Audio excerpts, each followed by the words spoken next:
So this week's episode of Our Last Crusade sets up apparently a love triangle by the looks of it. The fact that Sisbel, who is Alice's sister and the third princess in line for the throne, but honestly not doing so well in that department, but apparently doesn't care too much. It's a pretty okay episode, I think is honestly the best way to put it. It's nothing extraordinary, it's nothing amazing, but I wouldn't say it's anything bad either.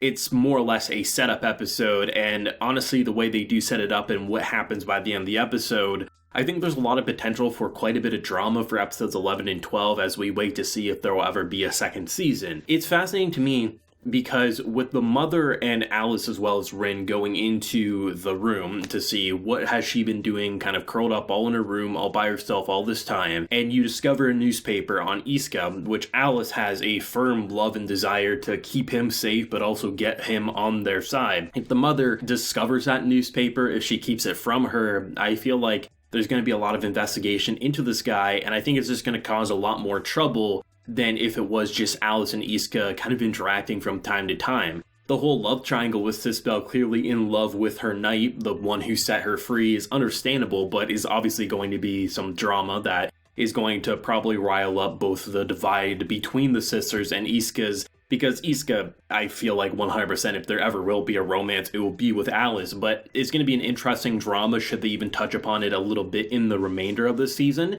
And I think overall, despite this episode not having too much going on in it, really it was okay. We get introduced to Sisbel, we understand that she's not that popular in the kingdom. Pretty much everyone is believing that the second princess, Alice, will be the one to ascend the throne, which puts into perspective that the first princess either has no desire for it, or Alice is just that impressive because she is the Ice Queen at the end of the day. So it's going to be fascinating to see what's going to happen with the whole royalty kind of like selection process because of all the princesses and things like that. But it's also going to be fascinating to see that two sisters who used to be pretty okay with each other, probably were very lovey-dovey with each other, very good, strong sibling relationship, now is pretty separated. By the looks of it, Alice has no issues with her, and she tries every time she sees her to hang out with her or be kind to her. But Sisbel is apparently just very much worried about the killing of their mother, and it feels like most likely she's putting all of her trust only into this one butler because she doesn't know who she can trust and who's trying to take out her mother. I assume is the direction they're taking that narrative,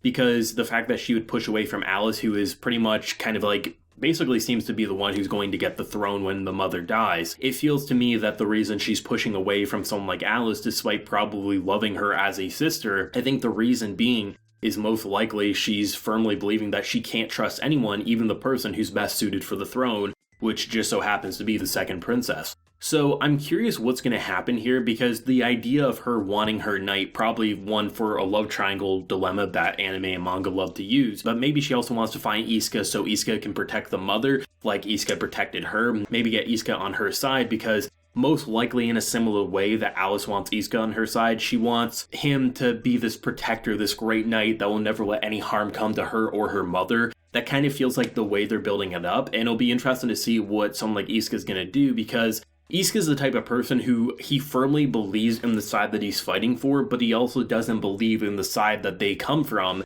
despite saving both Alice as well as Sisbel in the past and even in the present in recent memory. So I think overall, when you look at what this episode does for future episodes, it serves a great purpose. Watching the episode weekly, it's not the most engaging episode, I'm going to be honest. This episode would function much better in a binge because you would immediately be able to go into episodes 11 and 12 and be able to see some more action-packed, some more emotionally engaging content.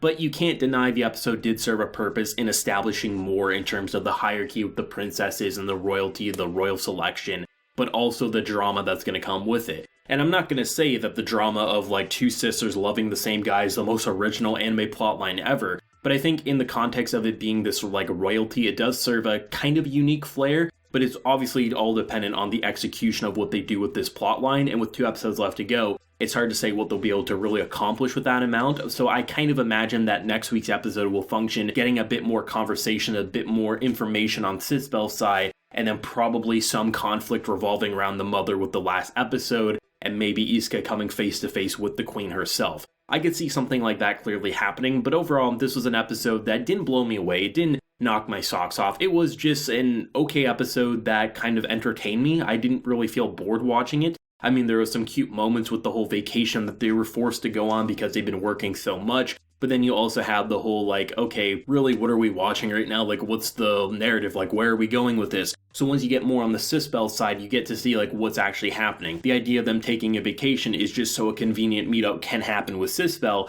But then again, we know that this is a series with fate and how things interlink, so it's not at the very least just something randomly happening with no explanation. There is a whole idea of fate and meeting up. It actually links up with the spiritual side of their world. So at the very least, you can't say the convenience has no explanation, because they have proven that there is some more mystical elements at play that force links to happen and things like that. It was an episode that just had some really gorgeous background art, the sunsets, and even some of the more like landscapes where you saw like icicles kind of falling down and hitting the ground. There are some gorgeous shots that didn't need to be there for the type of episode that this was, but it was an okay episode. I'm not going to try to praise it any more than that. It served a purpose, I think, with what it set up at the end of the episode and what we've seen with now obviously having Alice realize what's happening with her sister, not only fearful what her sister wants with Iska, but what that could mean if the mother discovers what she's doing as well as what Iska is. I feel like Iska is going to have a hit on his head more so than he already did. And I think there's a lot of potential, really interesting action and drama that can happen with the final 2 episodes.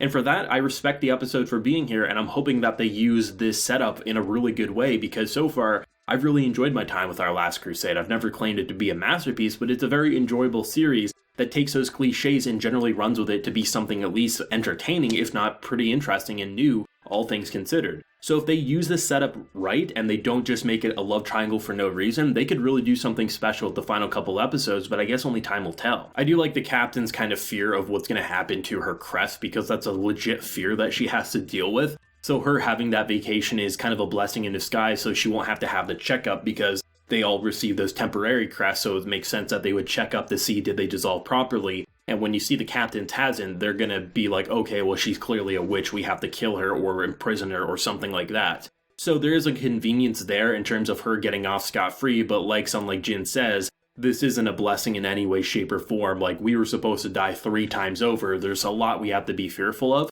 So that's going to be an interesting plotline. I am still hoping that the captain's going to have more importance before the season wraps up. She started to grow a little bit, so there's still opportunity for her to really feel more important than a character who doesn't feel like deserved to be a captain in any way. But I guess time will tell what they're going to do with that. But I really do hope that the whole Crest plotline won't just be something that was there for the last arc, but will be something that remains important going forward in the story. Because if they do miss the opportunity with the captain's development, that's going to be a really big disappointment. But I am still hopeful for her, because she was a character who I had real no interest in, and has slowly but surely started to become someone a little more important and a little less annoying, I guess is probably the best way to put it. I don't have too much more to say past that, since this isn't going to be an episode I think a lot of people are going to discuss anyway. But like I said, okay episode, pretty interesting with the setup, and I think Sisbel has a lot of potential to be a pretty fascinating character, more than just that random add-on romance option that you typically see in a show like this. So I'm pretty hopeful, all things considered, but I guess time will tell. Let me know your thoughts and feelings down below. What did you think of the episode? And what was your personal favorite moment? If you enjoyed the video, of course, leave a like, share your support, and hit that subscribe button if you happen new around here. So until next time, everyone, please take care and have a good one.